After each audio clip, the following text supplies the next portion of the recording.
RLP के जो हमारे सुप्रीमो थे वो 15 दिन से वहां पे धुनी जमा के बैठे हुए थे कि भाई किसी तरह से कैसे ही करके कमजोरी का राज है कि कांग्रेस जैसी बड़ी पार्टी जो अपने आप को राष्ट्रीय पार्टी बोलती है और जिनके पास में अगेंस्ट में हनुमान बेनीवाल अब कांग्रेस और आरएलपी से उम्मीदवार है, इसको लेकर थोड़ा सा कंपटीशन टफ होगा। रिचपाल मिर्धा जी तो हमेशा ही मेरे साथ थे। इस वाले रिचपाल मिर्धा जी विधानसभा चुनाव आपके साथ नहीं, अब आपके साथ आगे किस प्रकार से उनका प्लस पॉइंट ज्योति जी के साथ रहेगा? आपने नागौर से विधानसभा चुनाव भी लड़ा, उसमें आपको जीत हासिल नहीं हुई, उसका कहीं न कहीं नर्वस आपको लोकसभा चुनाव में देखने को मिलेगी। मैम, जिस प्रकार से आपका एक नारा चला था कि बाबा की पोती नागौर की ज्योति, क्या वो इस बार फिर दोहराएंगे? आप लोग मिर्धा फेसबुक पेज और यूट्यूब चैनल पर, और आज विशेष बातचीत करने के लिए हम नागौर जी प्रत्याशी ज्योति जी मिर्धा जी हमारे साथ हैं, इनसे खास बातचीत करेंगे।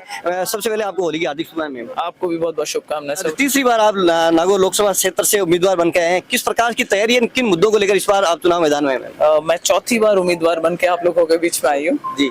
और जैसा कि आप जानते हैं कि इस बार भारतीय जनता पार्टी से प्रत्याशी हूँ और मुझे लगता है कि जो माहौल है वो भारतीय जनता पार्टी के पक्ष में है।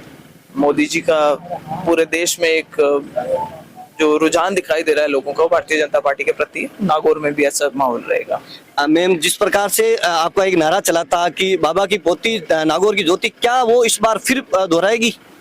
बाबा की पोती तो हमेशा रहूंगी जी, और नागौर की ज्योति भी हमेशा रहूंगी।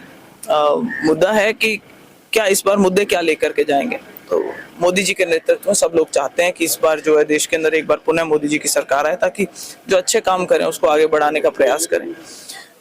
जाहिर सी बात है कि जैसे बाबा की पोती हूँ तो उनके बताए हुए रास्ते पे तो चलेंगे ही हम लोग, तो उस हिसाब से किसानों की, युवाओं की, महिलाओं की जो भी मुद्दे कभी निकलेंगे वो लोकसभा में उठाने का प्रयास करेंगे। आपकी काफी पीढ़ियों से कांग्रेस से जुड़े हैं, आपने बिल्कुल पार्टी चेंज करी, थोड़ा सा टिपिकल लग रहा है?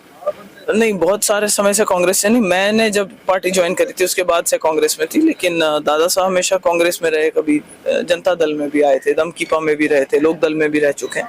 तो ऐसी बात नहीं है, उस समय की जरूरत होती है, उसके हिसाब से आपको चलना पड़ता है। ये कोई पार्टी के साथ नहीं, ये जनता के साथ प्रतिबद्धता होनी चाहिए। मुझे ऐसा लगता है जिस कांग्रेस को कभी हमारे बुजुर्गों ने सींचा था वो कांग्रेस आज वो कांग्रेस नहीं है। उसमें आप खुद देखते हैं कि आज की तारीख में कोई डिसाइसिव वहाँ पे लीडरशिप नहीं बची है, और मोदी जी के आने के बाद से मतलब रुझान बहुत अलग तरीके का हो गया है। और समय के साथ अगर चलेंगे, अपने समाज का, अपने लोगों का अगर भला करना है तो आपको मुख्य धारा में जुड़े हुए रहना पड़ेगा। तो यही बात लोगों के जहन में भी है कि भाई राज है, राजस्थान में भी राज है, दिल्ली में भी राज बनेगा। सबको ये चीज़ की ऑलमोस्ट सबको कंफर्म्ड ही है कि मोदी जी तीसरी बार सरकार रिपीट करेंगे। तो रुझान अपने आप ऐसी तरफ हो जाता है कि भाई डबल इंजन की सरकार है, हमारे यहाँ भी ज्यादा से ज्यादा काम हो सके ऐसा। आपने नागौर से विधानसभा चुनाव भी लड़ा, उसमें आपको जीत हासिल नहीं हुई, उसका कहीं न कहीं नर्वस आपको लोकसभा चुनाव में देखने को मिलेगी? आपको दिख रही है मेरी शक्ल नर्वस? और एक आखिरी सवाल है कि रिचपाल मिर्धा जी विधानसभा चुनाव आपके साथ नहीं, अब आपके साथ आगे किस प्रकार से उनका प्लस पॉइंट ज्योति जी के साथ रहेगा? रिचपाल मिर्धा जी तो हमेशा ही मेरे साथ थे। उन्होंने अपने भाषण में कह दिया था कि मेरी बेटी चुनाव लड़ेगी तो 2 दिन की इजाजत चाहता हूँ, उसका प्रचार करने के लिए जाना चाहता हूँ। तो रिचपाल मिर्धा जी पूरी तरह से साथ में थे। पार्टी की अपनी प्रतिबद्धता होती है, तो उनको जो डेगाना में जो करना था वो उन्होंने किया।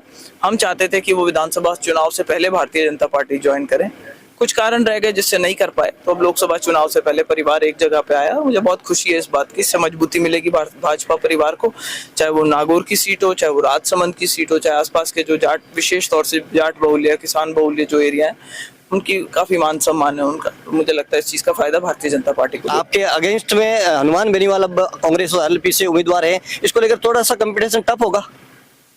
भाई टफ तो मैं नहीं कहूंगी, मैं तो कह रही हूँ ये कमजोरी का राज है कि कांग्रेस जैसी बड़ी पार्टी जो अपने आप को राष्ट्रीय पार्टी बोलती है और जिनके पास में कैंडिडेट नहीं मिला और उनको एक कैंडिडेट के अंदर एक गठबंधन करना पड़ा। वो गठबंधन जिनके साथ में किया है वो 200 में से केवल मात्र 1 सीट पर चुनाव जीते, वहां पर भी वो 2000 वोटों से चुनाव जीते। तो मजबूरी क्या हुई? मेरे हिसाब से ये था कि उनके खुद के पास में कोई मजबूत कैंडिडेट नहीं था, और आरएलपी के जो हमारे सुप्रीमो थे वो 15 दिन से वहां पे धुनी जमा के बैठे हुए थे कि भाई किसी तरह से कैसे ही करके गठबंधन हो। तो वो आज आए हैं मैदान में। मुझे लगता है जनता अब समझ चुकी है। पिछली बार उन्होंने भारतीय जनता पार्टी के साथ गठबंधन किया था, इस बार वो कांग्रेस के साथ में गठबंधन कर रहे हैं। तो ये चीजें बार बार वो क्या करते हैं, काट की हांडी बार बार नहीं चढ़ती, वो वाली सिचुएशन लग रही है मुझे। बहुत बहुत धन्यवाद। ये थे ज्योति मिर्धा जी, जो नागौर लोकसभा क्षेत्र से बीजेपी के प्रत्याशी है। इनका साफ तौर पे कहना है कि इस बार विधानसभा चुनाव की हार का बदला चुकाते हुए नागौर लोकसभा क्षेत्र से वो मोदी जी के विजन को लेकर उतरेंगे। कैमरामैन मनीष मुंडेल के साथ मोहन मेरिया, नागौर।